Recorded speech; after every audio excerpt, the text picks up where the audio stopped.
Okay, we're back again. Ashley Carter's Thermodynamics, Chapter 4, Question 12.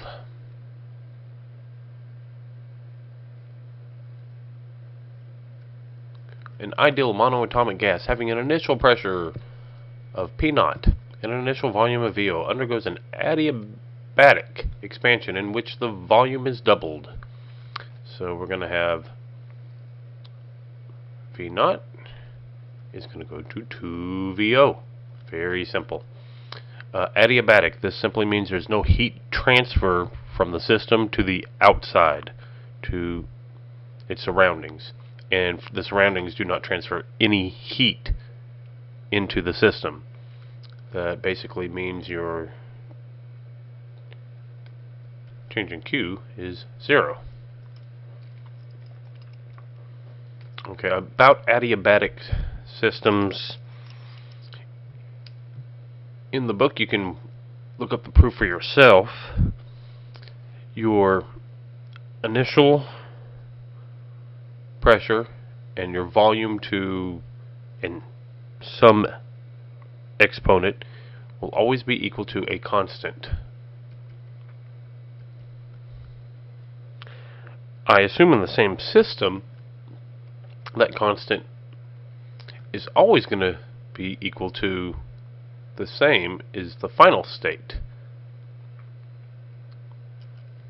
My assumption here is that your final state and your initial state are all equal to the same constant. So by using this supposed fact, it must be, if it's in this proof, and it oddly enough works. Let me talk about this real fast, as gamma. Gamma is defined as negative heat capacity, specific heat capacity with the pressure constant over the one with the volume constant. For a monoatomic gas, which you're given here, monoatomic gas, this is going to equal 5/3. So this exponent is 5/3 for the behavior of a monoatomic gas. But let's go ahead and work the problem real fast. We've got P0 V0 to this gamma is equal to the final pressure times the final volume to the same. And we need to solve for this guy right here. So we're going to get the final pressure is equal to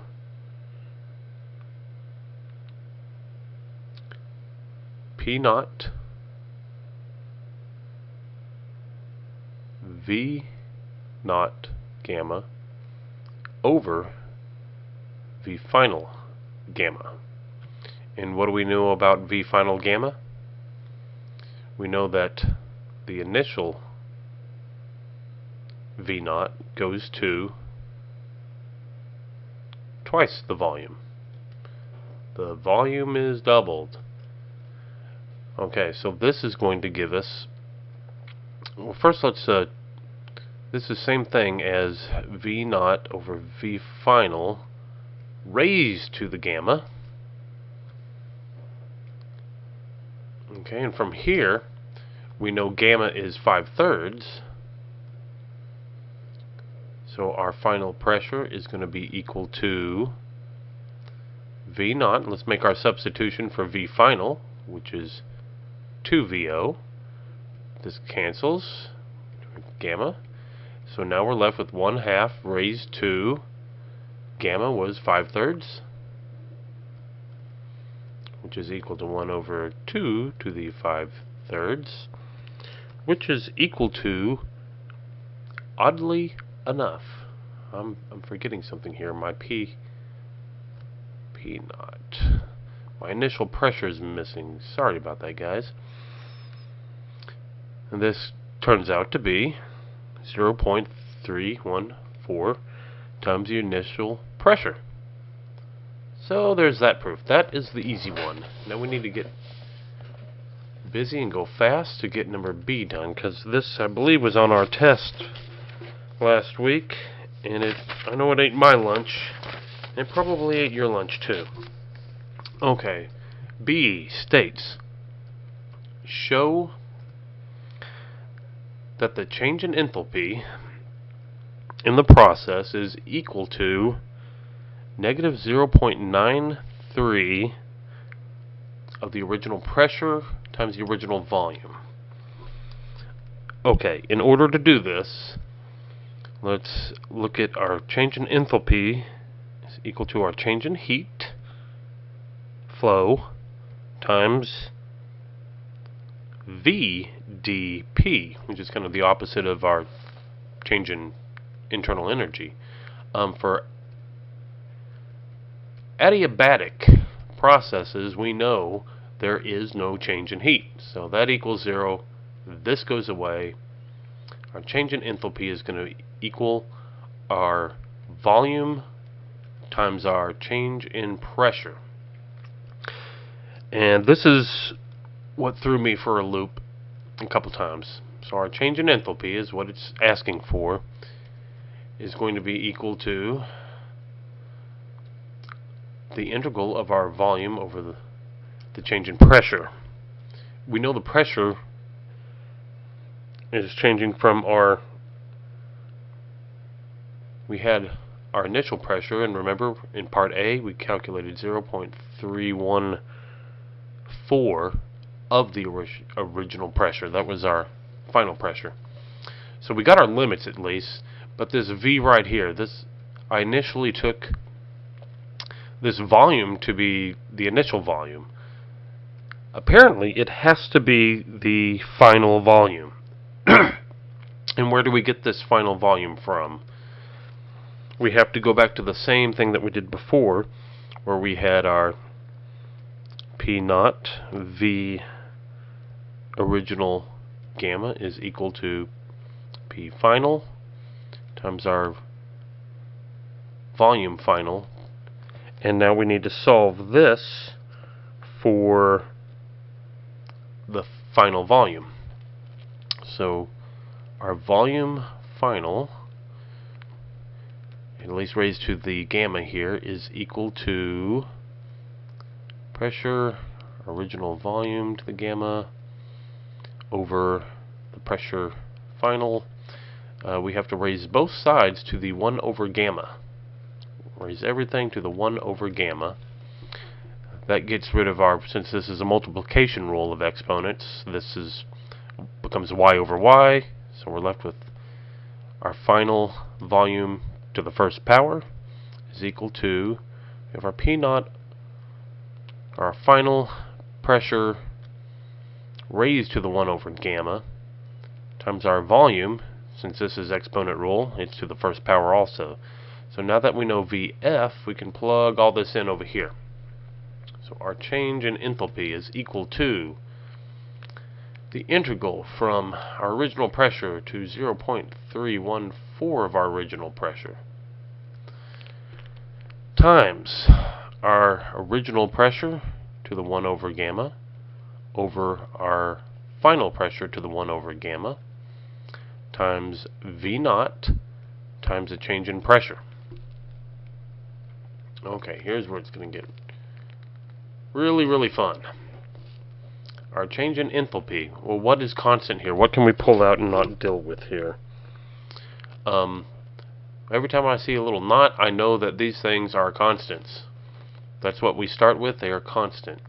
So we can pull out our initial pressure, 1 over gamma. We can pull out our original volume. And then we have our limits, 0.314 P naught.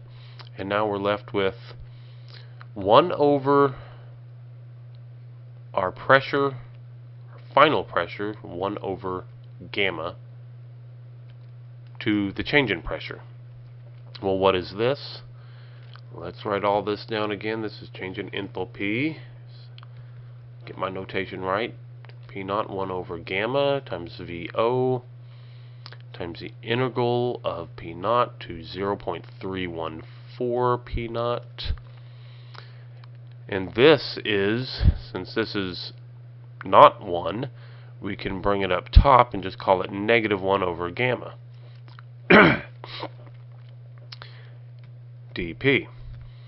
And at this point I would like to go back, and our gamma was 5 over 3.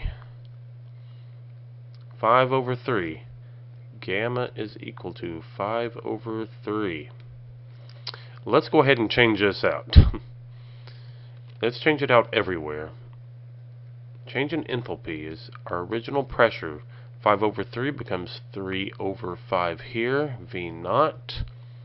Integral of P naught. 0.314 original pressure. And this is the pressure to the negative 3 over 5 dP. Well, how do we work this integral right here? Well, our standard procedure, let me write this down real fast. Our standard procedure is to take all of this. We're going to have P to the negative 3 over 5. We always add 1, which in this case we can make our 1 5 over 5. This is going to be over the same thing, 3 over 5 plus 5 over 5. All of that evaluated from P naught to 0.314 P naught. Okay, what does this give us here? Negative 3 over 5 plus 5 over 5 is equal to 2/5. So now we have our change in enthalpy is equal to P naught 3 over 5 times the original volume multiplied by P, this is P final I believe, to the 2/5 to the 2/5, and I'm going to bring my 5 up here, evaluated from P naught to 0.314 P naught. Whoa, well, I ran out of room really fast. Let me put this on pause and make some more room. Okay, sorry about that. Lost my train of thought now. Let me get my tools back. Change in enthalpy is equal to our original pressure to the 3/5 times our original volume. Let's bring out this 5 over 2. Don't need it. We have we have our final pressure evaluated from 0.314, our original pressure, to our original pressure. This is going to give us 0.314 of our original pressure raised to the 2/5 minus our original pressure raised to the 2/5. Upon evaluation of this, our change in entropy, P naught to the 3/5 times V naught times 5 over 2 is equal to, or multiplied by, this number becomes 0.629 P naught to the 2/5 minus 1 P naught to the 2/5. You can pull out these two terms. Change in entropy, P naught to the 3 over 5, V naught 5 over 2. Our magic number now becomes negative 0.371 P naught to the 2 over 5. We're almost home.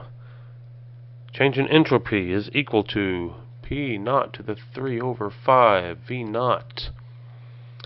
Multiply this number by 5 over 2, we get negative 0.93 P naught to the 2/5. That's not minus, that's negative.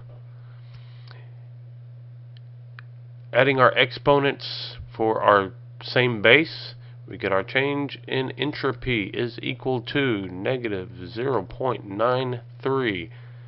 3/5 plus 2/5 gives us P naught, and that is our answer. Thank you for watching.